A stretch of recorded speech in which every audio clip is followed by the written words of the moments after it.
La búsqueda del placer. ¿Qué cosas la han acrecentado en nuestros tiempos? ¿Será que siempre el placer es algo pecaminoso? ¿Quién dio origen al placer? ¿Fue Dios? ¿Fue Satanás? ¿O fue la caída del hombre? Hoy, en Respuestas, la búsqueda del placer.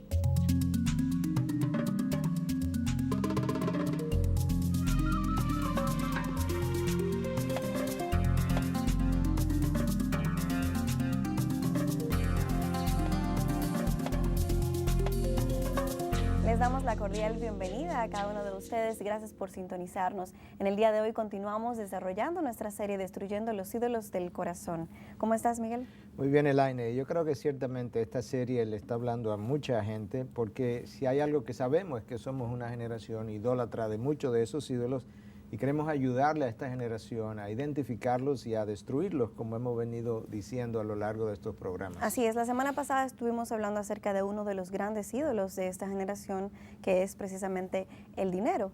Y esta semana hemos querido entonces traer otro de estos grandes ídolos, tanto del siglo XX como del siglo XXI, que es el placer. Y dentro de lo que es el placer, pues obviamente estaremos abarcando lo que es el placer sexual. Sí, así es. Y yo creo que lamentablemente lo que el hombre ha hecho con la sexualidad es que la ha distorsionado. Y entonces en esa distorsión el hombre ha creado ideas acerca de la sexualidad hasta el punto que ha concluido que la sexualidad y la espiritualidad de hecho están en polos opuestos, cuando en realidad son amigos. Por eso es que C.S. Lewis decía que el placer no es la invención del diablo, sino de Dios, y de eso queremos hablar a lo largo del programa. Tú compartes esta opinión porque, tal y como tú señalas, normalmente se asocia el placer como algo pecaminoso. Entonces, ¿a qué tú crees que se debe esta discrepancia entre lo santo y lo pecaminoso? Bueno, el problema lo creó la caída del hombre. No podemos olvidar que cuando Dios crea a Adán y Eva, ambos estaban desnudos en el huerto y no se avergonzaban, no tenían absolutamente nada de qué ruborizarse.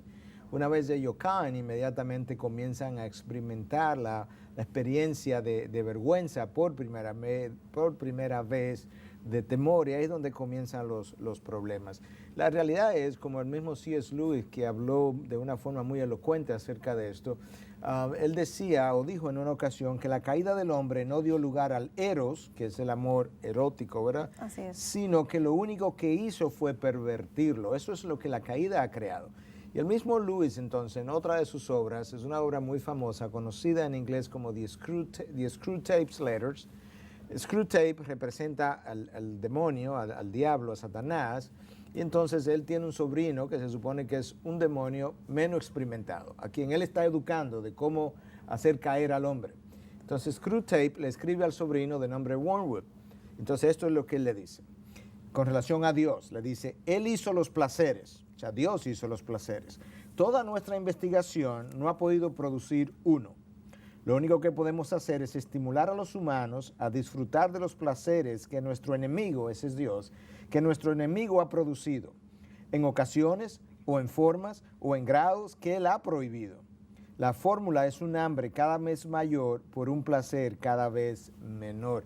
Yo creo que eso Lewis lo ha dicho de una manera extremadamente elocuente. Tú vas a la palabra de Dios y te encuentras en el Cantar de los Cantares cómo Dios celebra el amor sexual, la intimidad sexual entre un hombre y una mujer en una relación de pareja. Dios creó estas cosas. Lo que tenemos que ver cómo Él las ideó para poderlas disfrutar de una mejor manera. ¿De qué manera entonces tú crees que el hombre ha distorsionado el placer? Bueno, yo creo que en primer lugar el hombre distorsiona o ha distorsionado el placer cuando él piensa que puede tener esos placeres sin Dios, cuando en realidad cada placer justo ha venido precisamente de Dios. Lamentablemente el hombre en su carnalidad, en su naturaleza pecaminosa, no sabe cómo manejarse sin pecar, cuando en realidad él necesita un cauce moral dentro del cual él pueda experimentar los placeres. ¿Y quién le da al hombre, o lo que le da al hombre ese cauce moral para que él pueda hacerlo de una manera santa? Es precisamente la ley de Dios. Y nosotros necesitamos entonces tener un conocimiento de ese Dios, porque Dios se constituye nuestro balance. Es la cosa que nos va a hacer la contrafuerza, de tal manera que estos placeres no nos lleven caminos distorsionados. Y por tanto, el hombre que no conoce a Dios, con frecuencia, él termina en caminos pecaminosos al disfrutar de los placeres, porque él no tiene ni el cauce de la ley de Dios, ni tiene el contrabalance, el conocimiento de Dios. Y ahí estamos. Has dicho todo placer justo proviene de Dios. ¿A qué te refieres cuando hablas de placer justo? ¿Acaso hay un placer injusto? Bueno, cuando hablamos de justo o injusto nos estamos refiriendo a aquello que es santo versus pecaminoso. Entonces, un placer justo es un placer santo y un placer santo es aquel placer que corresponde por diseño a lo que Dios ha hecho. Dios ha diseñado placeres. Dios ha diseñado el placer de la comida. Por eso nos dio papilas gustativas en la lengua. Dios ha diseñado el placer sexual.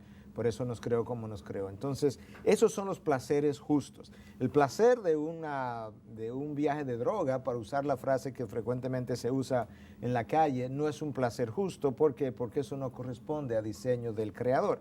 Entonces, a eso nos referimos cuando hablamos que cada placer justo proviene realmente de nuestro Creador. ¿Tú no crees, Miguel, que parte del problema radica en que muchos han hecho del placer su meta número uno, su fin número uno, y ahora su única meta es conseguir este placer, sin importar lo que cueste o lo que venga?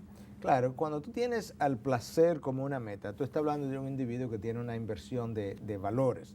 Por ejemplo, si nosotros hacemos del placer de la comida la meta, nosotros probablemente terminemos en glotonería. En realidad, la meta al comer es nutrirte, que tú puedas tener una dieta balanceada para tener cuerpos sanos. Dios, en su bondad, entonces, en vez de darte una lengua como la de la vaca, por ejemplo, que no, la hierba le sabe a lo mismo y la come, y la come, y la come y no le importa, nunca se cansa, te dio papilas gustativas, de manera que cuando tú fueras a llenar la meta de tu nutrición, pudieras al mismo tiempo disfrutar de la comida y de su creación diversa. Si piensas en el sexo es la misma cosa. Si tú haces del sexo una meta, entonces te va a lanzar detrás de la búsqueda desenfrenada, lo va a idolatrar, porque eso es como va a terminar adorándolo.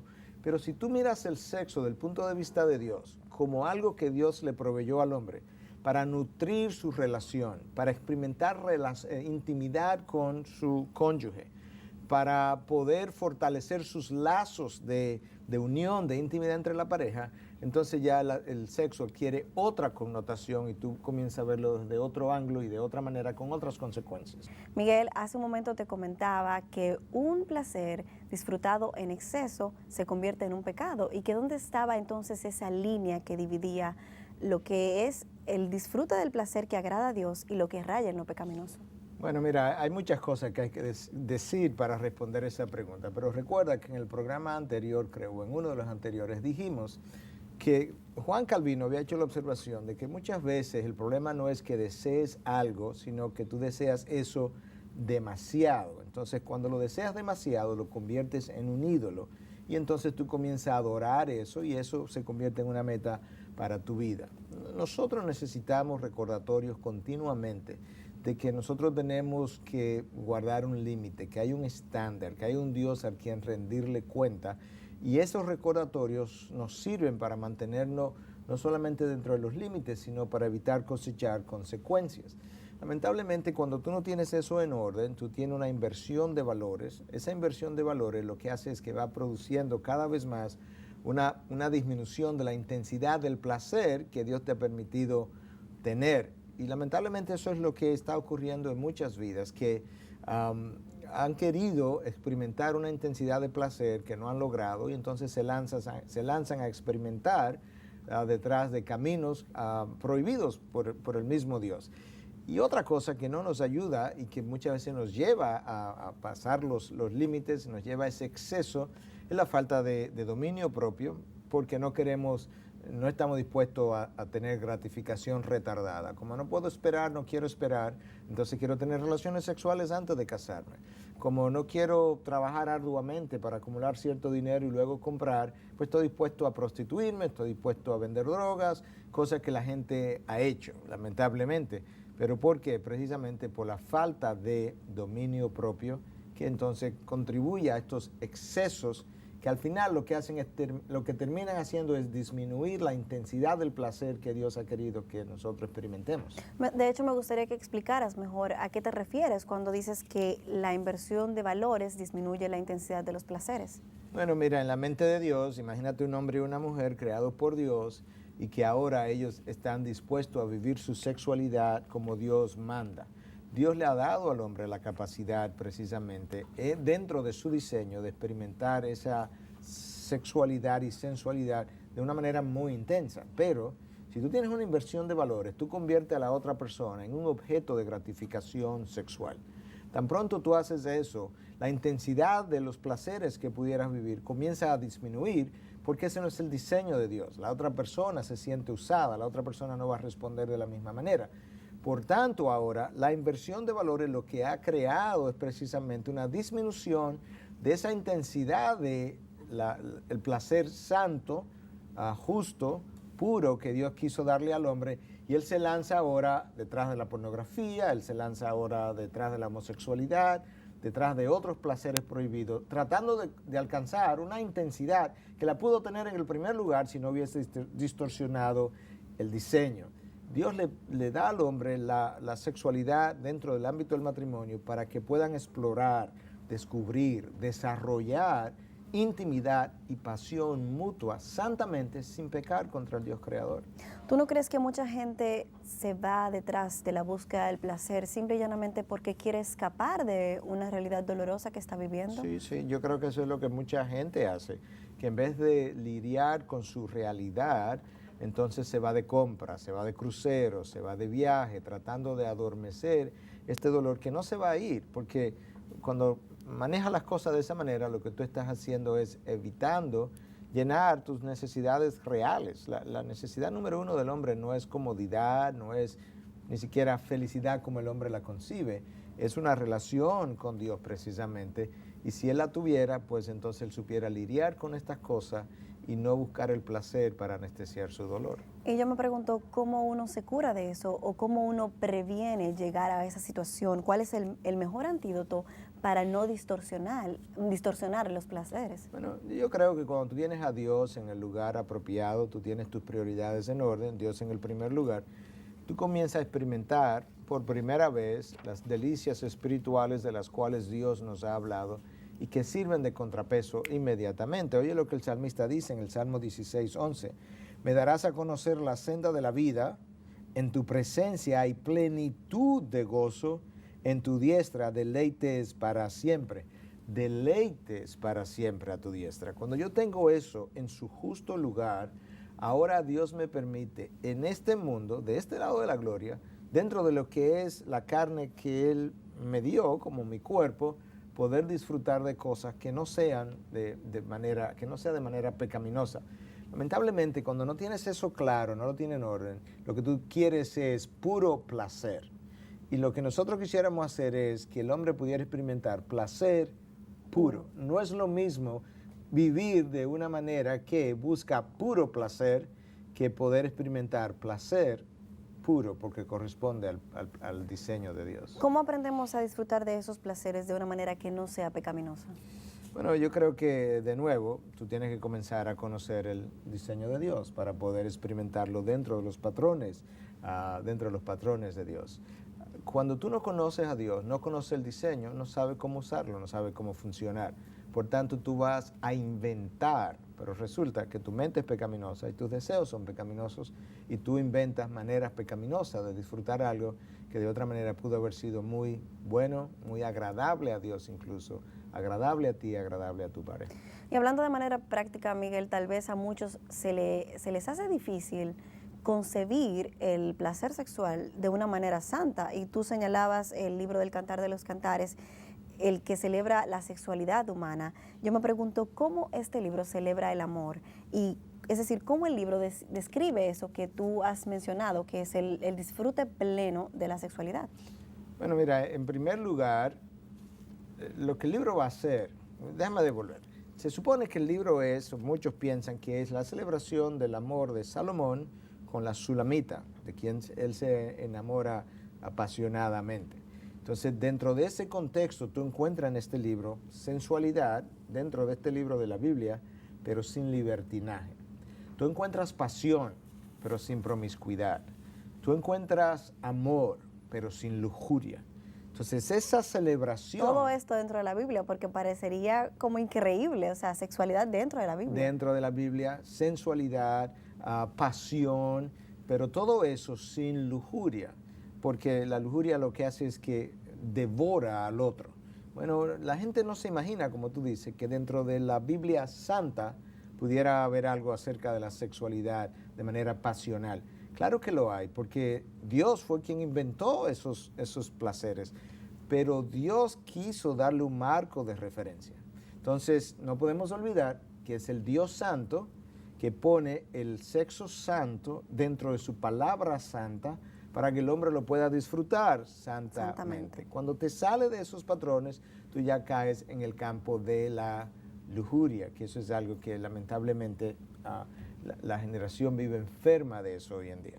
Miguel, hace un momento te comentaba que sería bueno que revisáramos la palabra lujuria y veamos cuáles son las implicaciones de la lujuria, pero antes de entrar en eso, en el segmento anterior me hablabas acerca de lo que era placer versus puro placer versus placer puro. Y me gustaría aclarar un poco el concepto por si quedó alguna duda. Bueno, mira cuál es la diferencia. Yo creo que este ejemplo lo puede ilustrar muy bien. Alguien de mi iglesia me comentaba el otro día y me dice, mira, una de las cosas que a mí me produce mucha satisfacción y placer es ir de pesca. Y normalmente la pesca me gusta de noche. Entonces, antes de yo tener un encuentro con Dios, yo me iba de pesca con 3, 4 amigos. ¿Y qué hacíamos? Nos íbamos a beber toda la noche, a hablar de cosas que no debíamos estar hablando y demás. Y así pasamos la noche. Hoy en día yo continúo experimentando el mismo placer, pero ahora ya me voy con mi hijo y ahora me llevo chocolate en vez de alcohol, de manera que yo puedo disfrutar del mismo placer de la pesca, que él dice me encanta, me entusiasma, pero ahora no es el puro placer, es un placer puro, el placer ha sido redimido y eso es detrás de lo que estamos, de ese entendimiento de parte de aquellos, sobre todo de aquellos que ya conocen a Dios y que no han sabido entender las diferencias. Pero mi pregunta o mi inquietud viene a ser, ¿cómo podemos disfrutar de esos placeres de una manera que no sea pecaminosa? Porque incluso esta historia a la que me haces referencia, podría ser que esa persona que ha sustituido el alcohol por el chocolate, de repente este chocolate se convierta en un ídolo para él y entonces él se vuelva adicto al chocolate. Bueno, 2 cosas yo pudiera decir. Primero, esas 2 adicciones no son iguales. Obviamente, claro. Entonces yo creo que ya por ahí comienza a establecerse la diferencia, pero voy a terminar en algo más. Obviamente el alcohol es algo que es dañino al hígado incluso, capaz de producir cirrosis. Es algo que altera la conducta, que el chocolate, por ejemplo, no haría. Es algo que me puede llevar a conductas violentas en ocasiones o pecaminosas en otras ocasiones, me altera el control cuando estoy manejando. El alcohol afecta incluso a otras personas y mi relación con otras personas. El chocolate es algo distinto. Ahora, obviamente, también si yo he aprendido a lo que es la diferencia entre puro placer versus placer puro. El placer puro, para yo poderlo disfrutar puramente, que es lo que estamos hablando, requiere de dominio propio, que es un fruto del Espíritu de Dios. Ese dominio propio, entonces, debe ser suficiente también para impedirme que yo convierta el chocolate o cualquier otra cosa en una adicción. De manera que, de nuevo, esto no sea una glotonería, que también constituiría otro tipo de pecado, sino que sea un consumo sopesado de algo que debe producirme placer, pero tampoco debe llevarme a los excesos de que hablamos anteriormente. Así es, esta falta de dominio propio entonces es lo que te lleva de disfrutar del sexo de una manera pura a lo que es entonces caer en algo pecaminoso. Entonces vamos a hacer algo, revisemos lo que es la palabra lujuria, Miguel, porque como el programa se trata de placer y del placer sexual hemos estado hablando y ya tú has hecho referencia a esta palabra lujuria, entonces quise hacer la investigación y traer algunas definiciones para que las compartamos. Dice que se llama lujuria y que viene del latín luxuria, a la cual se traduce por exceso, a un deseo sexual desordenado e incontrolable. Y la Real Academia de la Lengua Española define la lujuria como vicio consistente en el uso ilícito o en el apetito desordenado de los deleites carnales. ¿Estás de acuerdo con esta definición o tienes una que sea propia? Bueno, yo creo que lo que puedo agregar es similar, pero quizás ayuda a ampliar el entendimiento de lo que es. Yo creo que lujuria es pasión sin control. Yo creo que es pasión sin principios morales. Es pasión egoísta. Yo creo que es algo abusivo, convierte al otro en un objeto de gratificación sexual. Es básicamente, bueno, Dios nos dio la habilidad de experimentar pasión, pero con control y para el uso exclusivo del hombre con su esposa y viceversa. Yo creo que la lujuria es el resultado de ser humano, pero viviendo de espalda a Dios, porque Dios es ese contrapeso de que veníamos hablando anteriormente, que nos puede ayudar precisamente a tener las cosas en su justa dimensión. Es esta generación posmodernista, lamentablemente, que insiste en que no hay nada bueno o malo, moral o inmoral, la que convierte entonces a la lujuria en algo permisivo, en algo posible, porque eso tampoco es necesariamente inmoral. Y ahí estamos. Y lo que me llama la atención es que la Biblia, cuando se refiere a lujuria, es aún más radical, porque habla de que la lujuria se inicia en nuestro pensamiento, Miguel. En Mateo 5:28, Jesús habló de esta lujuria al referirse a que el solo hecho de mirar a una mujer para codiciarla ya era considerado adulterio, es decir, no había que llegar a la práctica, solamente el haber mirado a una mujer para codiciarla, esa persona cometía adulterio en su corazón con esa mujer. Así es, mira, hasta ese momento, ¿qué era lo que ocurría? El entendimiento del pueblo judío, basado en los 10 mandamientos, el 7º mandamiento de la ley de Dios dice, no adulterarás. Entonces, ellos entendían eso tal cual la letra lo especifica. Entonces, para ellos, solamente adulterio implicaba el consumar eso físicamente. Entonces, esa es la letra de la ley. Cristo viene y nos ayuda, sobre todo en el Sermón del Monte, a entender el espíritu de la ley que va más allá de la letra de la ley. La letra, recuerda, es la consumación física del pecado. El espíritu de la ley tiene que ver con las motivaciones y las intenciones que estaban detrás y que precedieron a mi acto de pecado. Claro. Por eso hablamos que tú no eres mentiroso porque mientes, tú mientes porque primeramente eras mentiroso. Si lo piensas entonces en términos de la lujuria y el sexo, el placer, pues obviamente tú no eres adúltero porque tú llevaste el acto sexual al plano de lo físico, lo consumaste. No. Anteriormente tú eras adúltero y por eso entonces fornicaste. La intención, el deseo, la lujuria, la pasión precedió y la falta de control precedieron la consumación del acto. Y por eso Cristo dice, basta con que la codicies para que hayas cometido adulterio en tu corazón. Pero probablemente muchos se preguntarán, ¿cómo puede convertirse un pensamiento en pecado de adulterio cuando ni siquiera este pensamiento se ha llevado a la práctica? Bueno, es que recuerda, el pecado no es algo simplemente que yo hago, el pecado es algo que yo soy. Y como lo soy, por eso termino haciendo lo que hago. Esas pasiones están dentro de nosotros, combaten dentro de nosotros, son las que nos seducen entonces a la consumación, pero hay pecado antes de consumarlo. Mira cómo Santiago lo dice en el capítulo 1, versículos 14 y 15, sino que cada uno es tentado cuando es llevado y seducido por su propia pasión. Después, cuando la pasión ha concebido, da a luz el pecado, y cuando el pecado es consumado, engendra la muerte. Santiago me está tratando de decir, cuando tú peques, no le digas a nadie que tú me llevaste a pecar, tú eres el culpable, Satanás es el culpable, como se acostumbra tanto hoy. No, la otra persona me puede tentar, Satanás me puede tentar, pero solamente yo puedo pecar y solamente yo soy responsable de mis actos. Por tanto, la palabra de Dios insiste que cuando tú eres seducido hasta pecar, lo que te ha arrastrado hasta ahí ha sido tu propia pasión y que tú tienes que apropiarte de eso. Has hecho referencia a la generación posmodernista en la que vivimos hoy en día y sabemos que todo esto que estamos hablando no es algo nuevo, pero ¿a qué atribuyes tú la proliferación desenfrenada de estos placeres sexuales en nuestros días? No, yo creo que es multifactorial. Por un lado, tú tienes una proliferación de la sensualidad en pantallas de televisión, en vallas comerciales. Tú vas manejando y tú ves toda la sensualidad en las vallas. En la computadora, todo eso va nutriendo, alimentando este deseo morboso que el hombre ya de por sí viene con él. Eso por un lado. Por otro lado, tú tienes otro problema. Tú tienes hogares donde los padres no están criando a sus hijos, ni hijos de 2, 3, 4, 5, 6, 7, 8, 9, 10 años.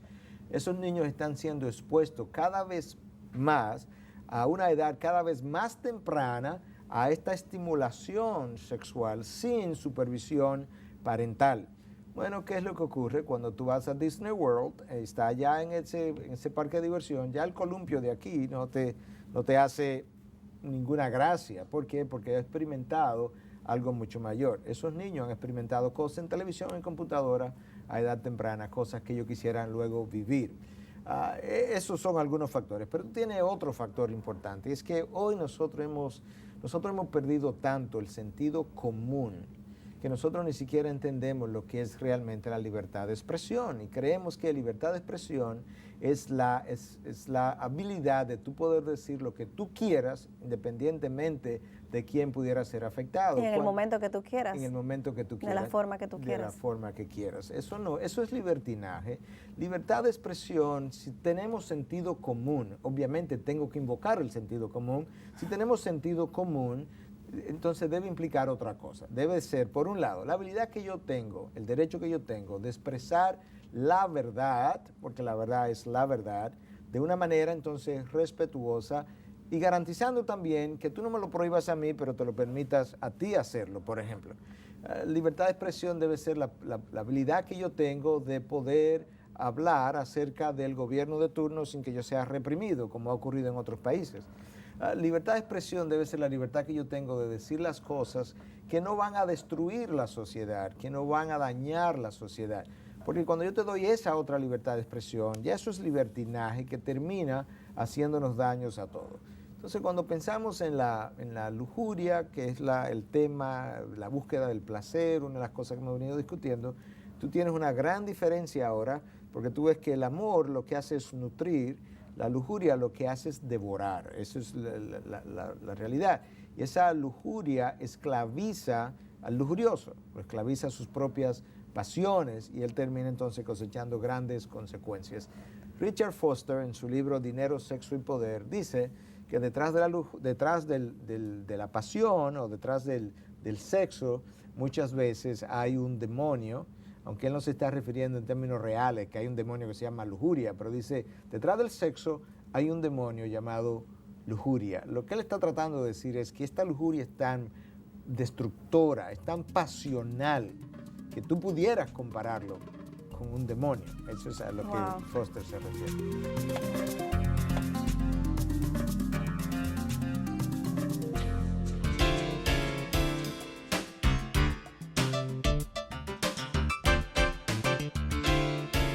Este día hemos estado hablando acerca de la búsqueda del placer. Y por tanto, en esta ocasión queremos traer a ustedes una recomendación de un libro que precisamente tiene que ver con una búsqueda, pero no es la búsqueda del placer. El libro se llama The Glorious Pursuit, o La Búsqueda Gloriosa. Y básicamente este es la otra cara de la moneda, o el polo opuesto de lo que sería la búsqueda del placer simplemente por buscar placer. La idea de este libro es que hay cosas que usted pueda buscar en su vida, encontrar, desarrollar, que le van a permitir entonces vivir una vida de plenitud. Y este libro entonces está tratando de presentar lo que es cómo usted puede desarrollar aquellas virtudes de carácter que le van a permitir entonces vivir una vida sin experimentar las consecuencias de la vida pecaminosa y al mismo tiempo experimentar la plenitud de Dios en su vida, que de por sí entonces le será un freno para esa búsqueda pecaminosa del placer mismo.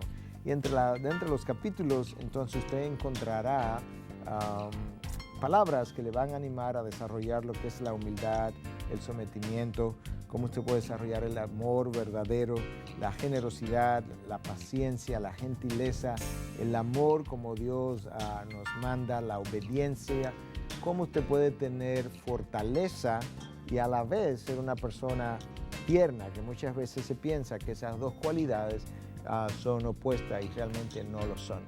The Glorious Pursuit, o La Búsqueda Gloriosa, es una obra que le va a ayudar a usted a encontrar las virtudes que caracterizaron a la persona de Jesús.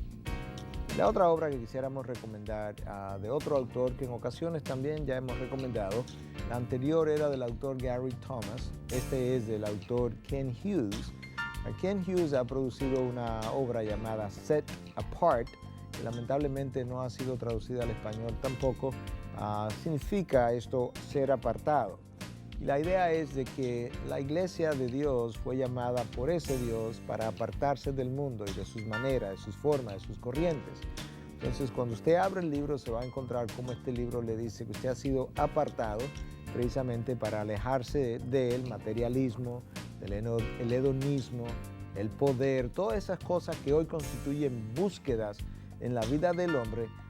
Que usted pueda recordar que si usted parte de la iglesia de Cristo, usted fue llamado a apartarse precisamente de esas cosas de una manera que muchas veces la iglesia de hoy ha fallado en hacer.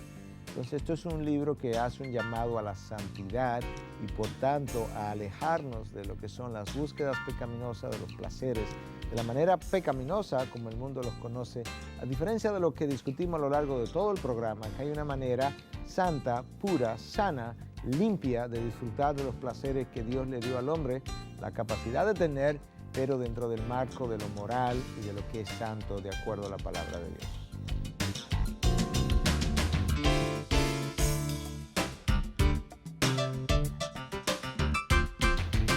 Miguel, ¿qué nos dice la Biblia con relación a la situación general en la que estamos viviendo? Yo creo que mucha gente desconoce cuánto la Biblia nos describe muchas veces las condiciones sociales por las que estamos pasando. Y en referencia específicamente a los tiempos finales, a los tiempos que precederían el segundo retorno de Cristo, la palabra de Dios nos dice lo siguiente en la segunda carta a Timoteo, capítulo 3, versículos 2 al 4.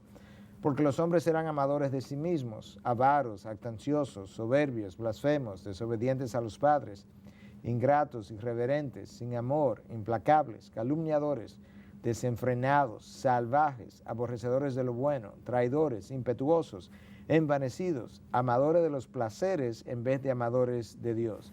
Nota cómo el texto dice, amadores de los placeres en vez de amadores de Dios, y describe eso al final de una serie de características de hombres jactanciosos, implacables, pero la razón es que ellos han terminado adorando, idolatrando los placeres en vez de amar al Creador.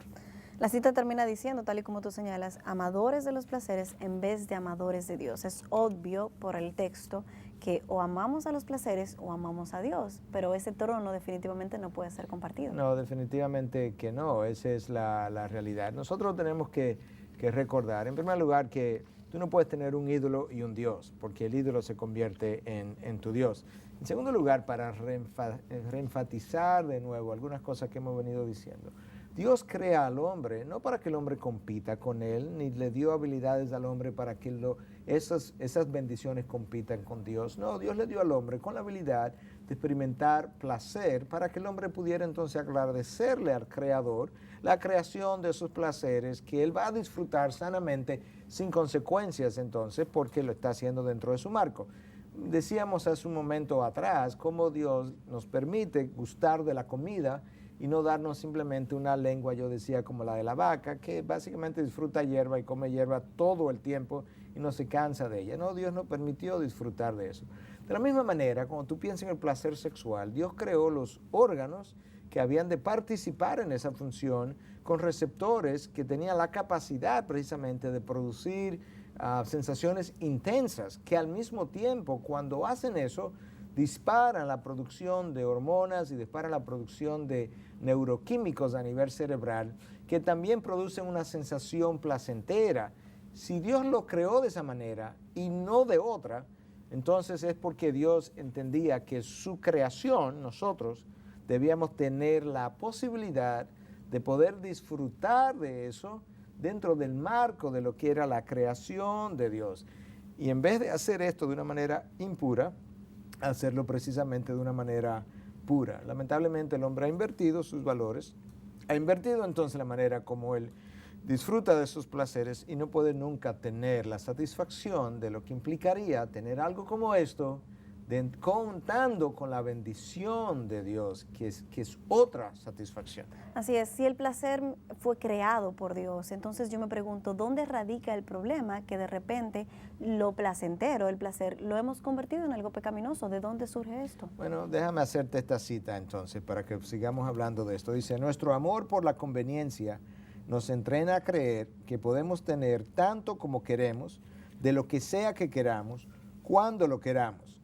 No importa lo que la vida nos dé, siempre queremos más. Y entonces, lamentablemente, como siempre queremos más, permanecemos con esa sed insaciable.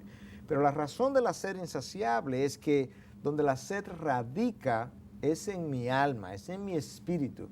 Y yo nunca podré satisfacer una sed espiritual por los caminos carnales que el hombre ha emprendido. Y eso es lo que ha creado el problema y la gran dicotomía que tenemos hoy. Una búsqueda insaciable con una sed que no parece terminar. Claro, porque está bebiendo aguas contaminadas que no pueden refrescar el alma ni pueden calmar la sed del alma. Y al parecer, como vemos el comportamiento de nuestra sociedad, esta sed de la búsqueda del placer está despertando a una edad cada vez más temprana. Y esto lo decimos por el número elevado de jóvenes que buscan disfrutar del placer sexual a una muy temprana edad, Miguel, llegando incluso hasta caer entonces en lo que son las consecuencias de esta búsqueda del placer errada, que son las infecciones venéreas, los embarazos no deseados. Y lamentablemente la campaña para detener esto ha fracasado totalmente hasta el punto de llegar a ofrecer preservativos a niños en edad escolar. Bueno, precisamente, mira, la lógica de eso es tan, o la idea detrás de eso es tan ilógica. Oye, porque no podemos controlar algo, aparentemente, entonces ahora lo que vamos a hacer es hacerlo permisivo. Entonces eso implicaría que como tampoco podemos controlar las drogas, ahora vamos a comenzar a legalizar las drogas y a entregar las drogas precisamente porque como no las podemos controlar, pues que las tengan. Eso no es lógico, Elaine. ¿Cómo puedes gobernar una sociedad de esa manera? Y hablando de esto, Miguel, recientemente en nuestro país un pastor propuso que sería preferible legalizar las drogas porque ya habían salido del control de las autoridades y que no se podía controlar tampoco a los narcotraficantes. Entonces vamos a legalizarla para que ya se acabe entonces la obsesión por adquirirlas ilegalmente. Mira, yo no creo que ese pastor, colega, pensó eso a través de la Biblia, lo pensó adecuadamente. Mira, y él es una persona respetada hasta el día de hoy por el país, por la nación. Pero mira por qué esa lógica no puede ser llevada. De hecho, tú harías el país ingobernable si tú aplicas esa lógica. Porque tú tendrías que decir entonces, ok, cada vez que no puedo controlar algo, lo legalizo. Eso implica, no hemos podido controlar los crímenes, lo legalizamos. No he podido controlar las drogas, las legalizo. La corrupción. No puedo controlar la corrupción, la legalizo. No puedo controlar los abortos, lo legalizo. No he podido controlar las violaciones de adultos, la legalizo. Y la de los niños tampoco la he podido controlar, también las legalizo. Tú vuelves al país ingobernable con esa lógica. Tú no puedes hacer eso. Tú tienes que legislar precisamente de una mejor manera y aplicar la legislación de una mejor manera, de tal manera que lo que hoy es incontrolable, tú lo puedas terminar controlando. Lo que es bueno o malo, moral o inmoral, no depende de lo pragmático, depende de los estándares de Dios y nosotros los pastores sabemos eso mejor aún. Lamentablemente, cuando soltamos ideas que no hemos pensado muy bien, las ideas siempre tienen consecuencias. Pocos días después, uno de los editoriales de los periódicos de nuestro país estaba hablando en favor de la legalización de las drogas y pocos días después, una de las universidades estaba llevando a cabo una reunión para hablar de la legalización de las drogas. Tenemos que pensar estas ideas y cuando nos equivocamos tenemos que estar dispuestos a recogerlas porque las ideas tienen consecuencia siempre. Y uno de los problemas es que una vez el daño está hecho, entonces nadie quiere salir a repararlo. Así es. Y ojalá que muchos de los que oyeron estas declaraciones puedan oír esta otra visión y que nosotros podamos comenzar a hacer las correcciones del lugar. El estándar de Dios no es pragmático, es un estándar absoluto y nuestra práctica o praxis tiene que ajustarse entonces a sus dictámenes y a sus leyes. Hace un momento hablábamos de los jóvenes, de cómo cómo se están iniciando a edad muy temprana en esto de la búsqueda del placer sexual. Y hay una frase, ya ni siquiera es de nuestros días, es una frase antigua de si tú me amas, entonces, ¿por qué no tenemos relaciones? Y es algo que siempre se ha usado. Los jóvenes tratando de llegar a esa relación sexual seducen a sus novias diciéndole, si tú me amas, tú tienes que estar conmigo, eso es una prueba de amor, la famosa prueba de amor que siempre se pide. ¿Cómo podemos nosotros alertar a las jóvenes para que no caigan en ese tipo de manipulaciones? Bueno, mira, dos cosas. Yo creo que, como bien tú dices, es algo ya está viejo, pero lo nuevo ahora es que ahora son las jóvenes las que están violentamente en ocasiones o abiertamente invitando a los jóvenes a tener este tipo de relaciones. Pero la realidad es que la persona que está tratando de seducirte porque quiere que tú comprendas que si realmente lo amas, tú entonces te irías a la cama con él. Esa persona tiene que entender que de amor ahí no hay absolutamente nada. Eso es pasión. Déjame leerte una carta o el texto de una carta que un pastor le escribe a una de las ovejas de su iglesia, a un joven, que se está escribiendo con el pastor y le dice entonces al pastor, yo amé, así se llama el libro en inglés, I loved a girl, yo amé a una muchacha. Entonces la manera como le amó fue teniendo estas relaciones. Y el pastor le escribe y le dice, una frase de tu carta me llamó la atención. Tú escribiste, yo amé a una muchacha. No, mi amigo, tú no amaste a esa muchacha, tú te acostaste con ella. Esas son dos cosas diferentes. Tú tuviste un encuentro sexual, pero lo que el amor es, tú no lo experimentaste. Es cierto que tú puedes decirle a una muchacha, te amo, pero con eso lo que quisiste decir es algo como esto, yo quiero algo, no a ti, sino algo de ti. No tengo tiempo para esperar, yo lo quiero inmediatamente. Esto es lo opuesto del amor, porque el amor quiere dar. El amor procura hacer a la otra persona feliz, no a mí mismo. Déjame decirte lo que debiera significar cuando alguien le dice a la otra persona, te amo.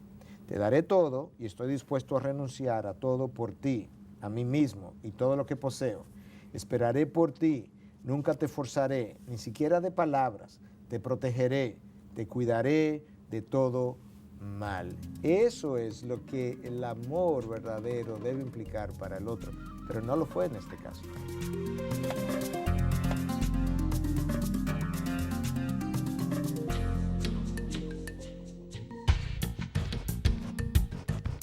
Cada vez más vemos a nuestro alrededor cómo la búsqueda de los placeres, la búsqueda de la satisfacción, de las emociones, lleva a los jóvenes a tener relaciones sexuales antes del matrimonio para satisfacción personal o para llenar sus necesidades. Aún más, las estadísticas muestran que el 18% de los adolescentes ha experimentado el sexo antes de los 15 años. Y este número crece, ya que el 66% de los jóvenes no casados tienen experiencias sexuales antes de los 19 años. Y es que muchas personas identifican el mundo real con lo que ven en los medios de comunicación, donde se incentiva al joven a tener relaciones sexuales antes del matrimonio, lo cual trae como consecuencias embarazos no deseados, enfermedades de transmisión sexual, muchas veces incurables. Ante todo este bombardeo que están recibiendo los jóvenes de hoy en día, nos preguntamos, ¿qué le podríamos decir a un joven de una manera convincente que está pensando tener relaciones sexuales con su novia antes del matrimonio? ¿Es ese tu caso? O si tu hijo o tu hija te dijera que quiere tener relaciones sexuales con su novio o con su novia, ¿qué le aconsejarías? Primero le preguntaría si se considera cristiano. ¿Confías en Jesucristo para el perdón de tus pecados? ¿Sabes que eres un pecador que está de camino al castigo eterno y que no hay salida excepto a través de la sangre de Jesucristo para cubrir todos tus pecados?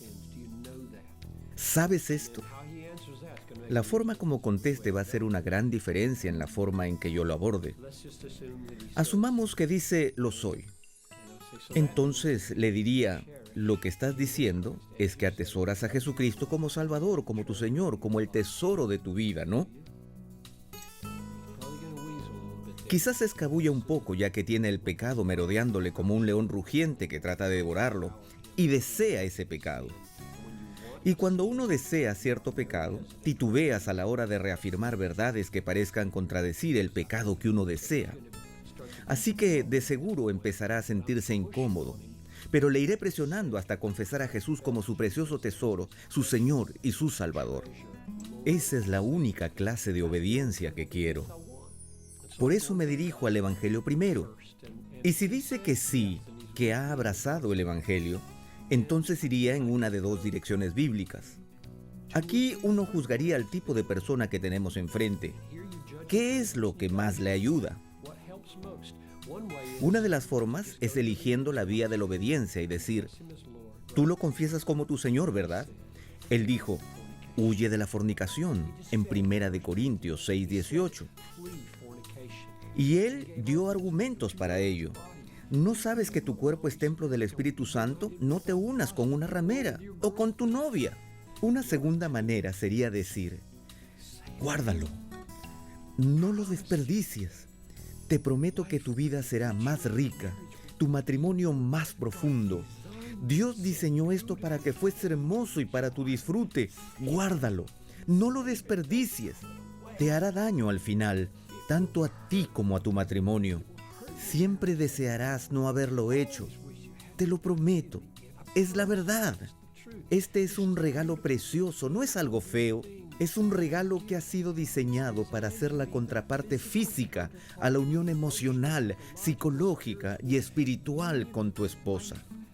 I would say all of that to the woman and A add, las mujeres les diría todo esto y añadiría, si un hombre te quiere en su cama, pero no quieres a ese hombre en la tuya, punto, no lo quieres.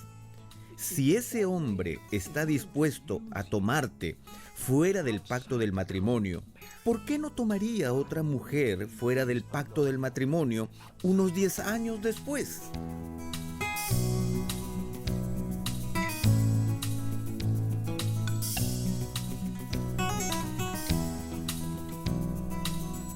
Miguel, hablábamos acerca de las relaciones extramatrimoniales, lo que la palabra define como fornicación.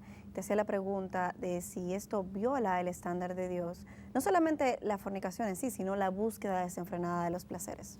Sí, lo viola, ¿verdad? Y no solamente que lo viola, sino es que no deja al hombre sin consecuencias. Nosotros tenemos que recordar que cada violación del estándar de Dios, en primer lugar, cada estándar, cada límite que Dios puso, lo puso ahí como protección. No es simplemente porque Dios no quiere que el hombre disfrute de placeres. No. Está ahí para proteger al hombre. Entonces, cada violación le acarrea consecuencias. Y ahora tú tienes 20, 30 enfermedades venéreas distintas, producto de esta promiscuidad con la que nosotros vivimos, algunas de las cuales son capaces de producir cáncer del cervix, cáncer del ano, en el caso de los homosexuales. Tú tienes niñas de 13, 14, 15 años embarazándose, abandonadas por sus novios, obviamente, porque son niños que ahora no se pueden hacer responsables, y niños creciendo entonces en hogares monoparentales con madres de 13, 14, 15 y 16 años que no pueden tener la madurez para criarlos, y todas las consecuencias que eso acarrea, toda la inestabilidad familiar, toda la inestabilidad social que eso provee.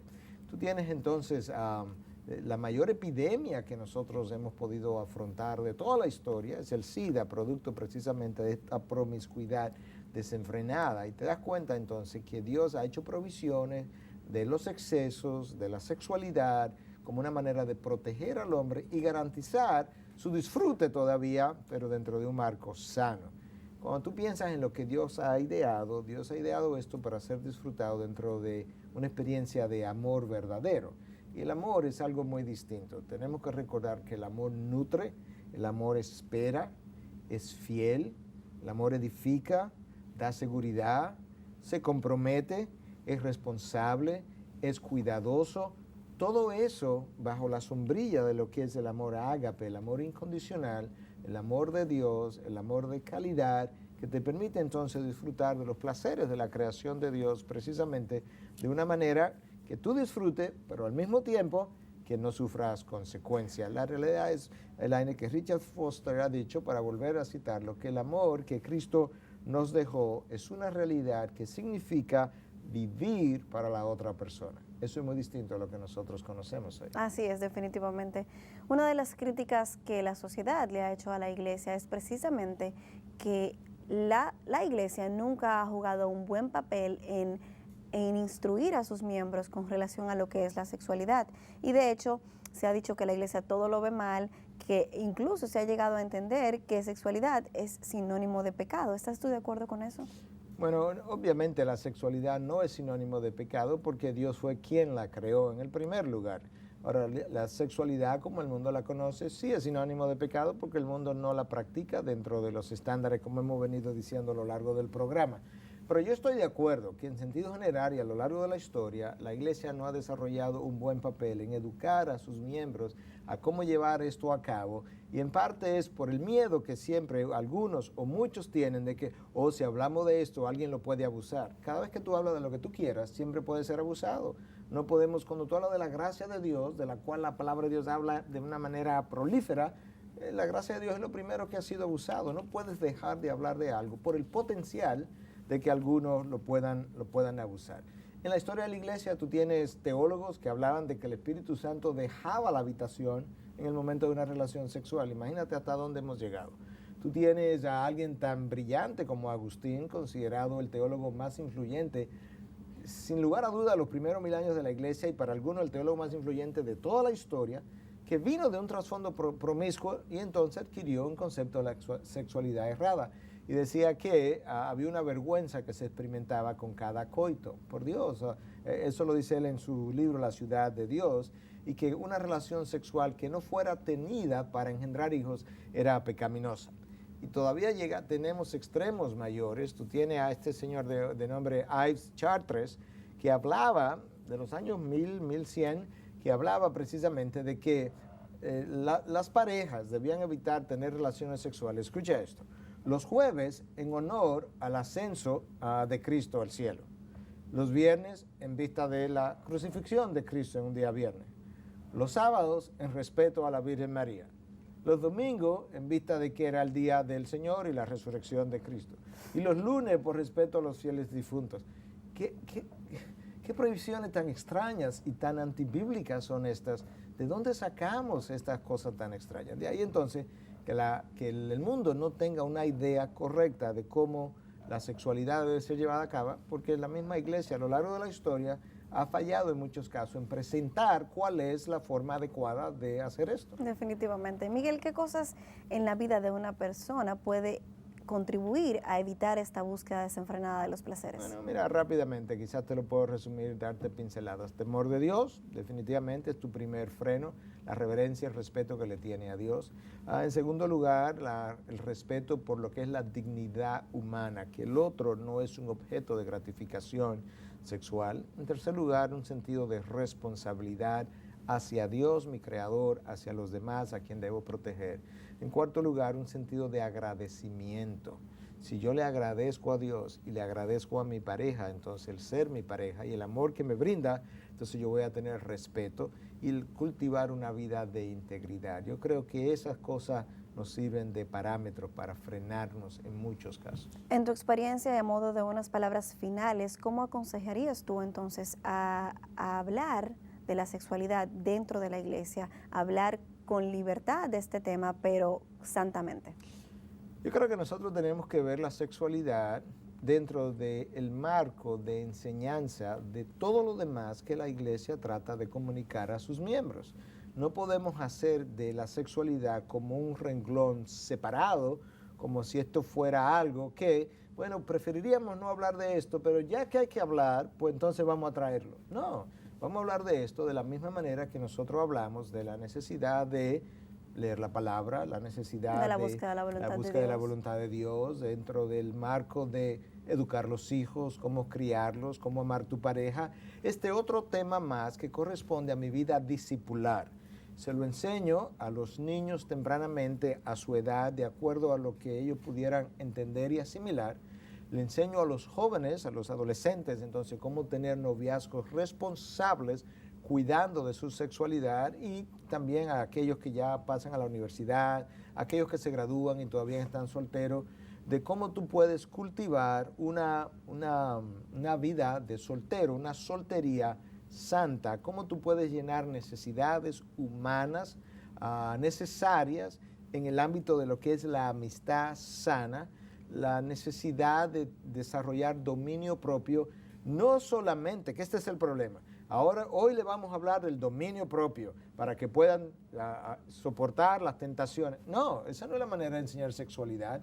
Hoy vamos a hablar de dominio propio, de tal manera que tú puedas tener una vida responsable. Porque si no tienes dominio propio, alguien te va a gobernar, que puede ser otro que te va a tiranizar, pueden ser tus pasiones, pero alguien te va a gobernar. ¿Qué prefieres? ¿Gobernarte tú mismo o que otro te gobierne? Esa es la idea detrás del desarrollo del dominio propio. Pero no podemos singularizar la actividad sexual como algo que pertenece a otro mundo, a otro planeta, a otra dimensión. No, esto es parte de la vida humana. Y el dominio propio que necesito para leer la palabra todos los días es el dominio propio que me sirve para yo decirle que no a mis tentaciones. Yo creo que cuando comencemos a ver eso y comencemos a ver el diseño de Dios y comencemos a entender, ¿sabes qué? Los receptores de los labios con toda su sensibilidad, me los creó Dios. Las papilas de la lengua me las dio Dios. Los receptores creados en los órganos que producen placer sexual, lo creó Dios. ¿De qué manera el mismo Dios creador y dador ha planteado que esto puede ser usado? Hablemos de eso de una manera santa, de una manera sana, abierta, y entonces comenzaremos a ver esto de una manera más apropiada, más balanceada. Miguel, muchísimas gracias por habernos acompañado en el día de hoy, como siempre, y por compartir con nosotros toda esta información. Gracias a ti, Elaine, y ojalá usted pueda seguir meditando acerca de estas verdades y recordar que el placer no es invención del diablo, es invención de Dios. Pero el Dios que lo inventó es el Dios que ha dado un estándar y es el Dios a quien tenemos que rendirle cuenta. Camine por sus caminos y usted recibirá sus bendiciones. Así es, muchísimas gracias por habernos acompañado en el día de hoy desde sus casas. Les invitamos a que visiten nuestra página en internet, la dirección integridadysabiduría.org. El programa que desarrollamos en el día de hoy, denominado La Búsqueda del Placer, es parte de nuestra serie Destruyendo los ídolos del corazón. Gracias por habernos acompañado y será hasta la próxima.